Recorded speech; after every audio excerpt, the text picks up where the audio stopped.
Hello everyone, मी तुमचा साई प्रेम भोसले आणि तुम्ही पाहताय दिस इज साई प्रेम. ॲक्च्युली खूप दिवसाने आलो मी, म्हणजे खूप दिवसांनी व्लॉग करतो आहे कारण मी चाललो आहे गोव्याला. माझे फ्रेंड्स सगळे आहेत कॉलेजमधले किंवा माझ्या फ्रेंडच्या फ्रेंड्स आहेत, त्यांच्यासोबत चाललो आहे गोव्याला. तर बोललो की चाललो आहे तर व्लॉग करूया. खूप दिवसांनी व्लॉग करतो आहे खरं तर. आणि बघूया आजचा आपला प्रवास आहे तो कसा होतो आहे. ट्रेनने चाललेलो आहे त्यामुळे बघूया कसं आहे. ट्रेनने फर्स्ट टाईम गोव्याला चाललो आहे.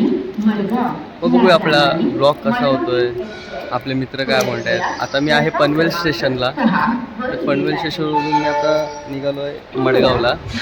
आपले मित्र सगळे रोहायला भेटणार आहेत, म्हणजे ते ट्रेनमध्ये रोहायला बसणार आहेत. मी पनवेलवरून बोलतो आहे. चला आपली जर्नी स्टार्ट करूया, बघूया कशी जर्नी.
टेन्शन झालेलं आहे.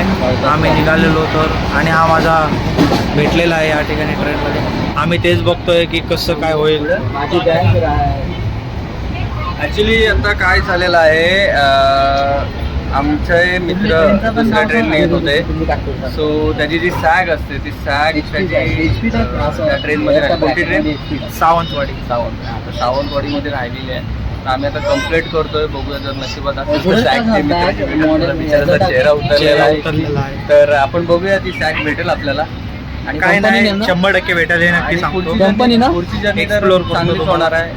बाकी बघूया आपण नेक्स्ट क्लिपमध्ये. सीट वगैरे आम्हाला एकदम मस्त भेटलेली आहे, त्याचाच काही प्रश्नच नाही. व्यवस्थित.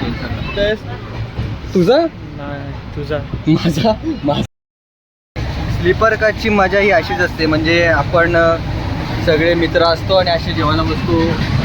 काही जरा खाली सुद्धा बसलेले. मी दाखवतो तुम्हाला खाली कसे बसलेत.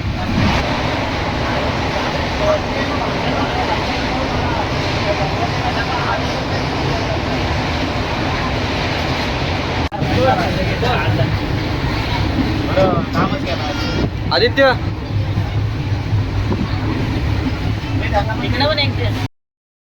आमच्या मित्राची बॅग भेटलेली आहे आणि त्याच खुशीमध्ये आमचा मित्र सिद्धेश हे तुम्हाला काही 4 शब्द ऐकवणार आहेत गाण्याचे, ते तुम्ही ऐका.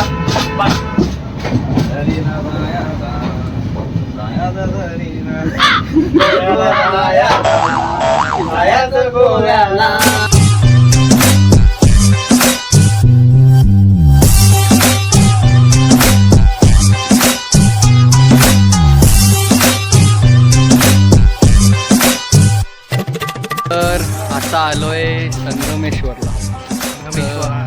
आपला पहिला जेवणानंतर दुपारी जेवणानंतर तर हा पहिला हॉल्ट आहे. अजून इथून किती वेळ लागणार आपल्याला प्रवास करायचा? तरी एक अंदाजे अजून 5-6 तास लागणार. आणि ॲक्च्युली आज ट्रेन लेट आहे. लेट असल्यामुळे अजून 5-6 तास तरी जातील. आणि बघूया पुढचा आपला प्रवास हा कसा होणार आहे. सगळे तिथं बसलेले आहेत आणि आपले ॲक्च्युली 2 मित्र आहेत ते बाहेर गेलेत ना. हां, त्यांची बॅग राहिली त्यामुळे ते बाहेर गेलेत. तर आपण बघूया कसं होतं आहे पुढचा प्रवास.